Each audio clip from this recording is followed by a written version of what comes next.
भारत में गणतंत्र दिवस का इतिहास ही बताता है कि कितने कठिन संघर्षों के बाद भारत आजाद हुआ और संविधान को लागू कराया गया।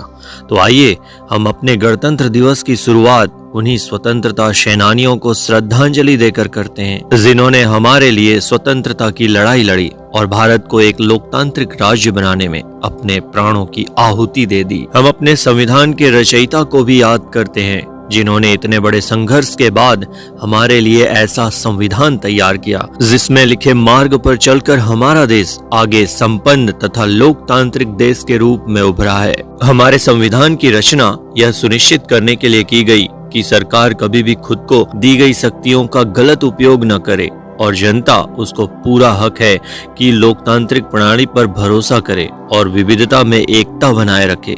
इसी संविधान की वजह से हमारे देश में इतनी विविधता होते हुए भी हम सब एकजुट होकर रहते हैं। तो आइए इस गणतंत्र दिवस पर हम अपने संवैधानिक मूल्यों और सिद्धांतों को बनाए रखने के लिए एक प्रण लेते हैं कि हम अपने देश की आन बान और शान में कोई कमी नहीं आने देंगे। 26 जनवरी गणतंत्र दिवस के भाषण में देश की वर्तमान स्थिति को हम कैसे भूल सकते हैं। भारत ने बहुत प्रगति कर ली है। आजादी के बाद हमारे पास न ज्यादा संसाधन थे, न ही कोई सुविधा। अंग्रेजों के भारत छोड़ने के बाद में भारत काफी पिछड़ा हुआ था, मगर हमारे नेता, हमारे संविधान और हमारे जोश और जज्बे की वजह से हमने शिक्षा, स्वास्थ्य, विज्ञान, प्रौद्योगिकी के क्षेत्र में अभूतपूर्व प्रगति कर ली है। हमने दुनिया को भारत का एक नया रूप दिखाया है, जो अपनी सांस्कृतिक धरोहर और सांस्कृतिक विरासत को साथ में लेकर आधुनिकता की ओर बढ़ रहा है। आर्थिक रूप से भी भारत दिन ब दिन मजबूत होता जा रहा है। आज भारत में हर तरह की सुविधाएं मौजूद हैं।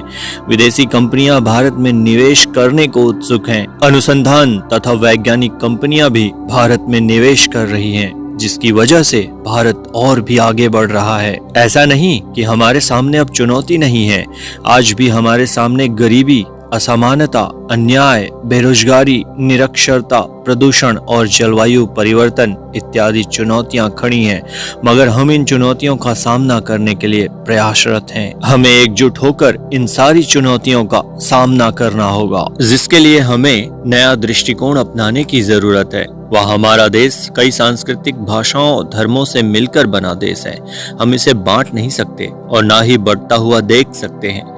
हमें अपने देश को जाति पाति, धर्म तथा भाषा को लेकर हुए झगड़ों से बचाना होगा।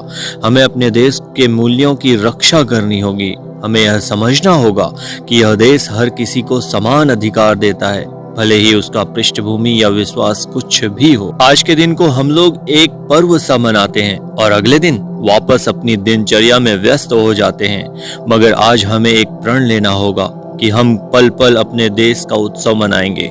केवल 26 जनवरी या 15 अगस्त के दिन राष्ट्रध्वज फहराकर, राष्ट्रगीत गाकर हम अपने देश के प्रति अपने कर्तव्य से मुक्त नहीं हो जाते, बल्कि हमारी जिम्मेदारी और भी बढ़ जाती है। जिस तरह हमें मौलिक अधिकार मिले हैं, उसी तरह हमारी देश के प्रति नैतिक जिम्मेदारियां भी हैं। इन्हीं नैतिक जिम्मेदारियों को हमें पल पल याद रखना होगा।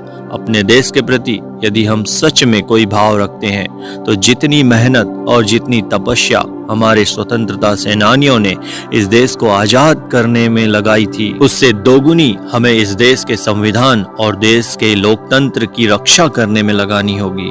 हमें देश को अनैतिकता, बेरोजगारी, प्रदूषण, निरक्षरता, अन्याय, आतंकवाद, इन सभी दुश्मनों से आजाद करवाना होगा।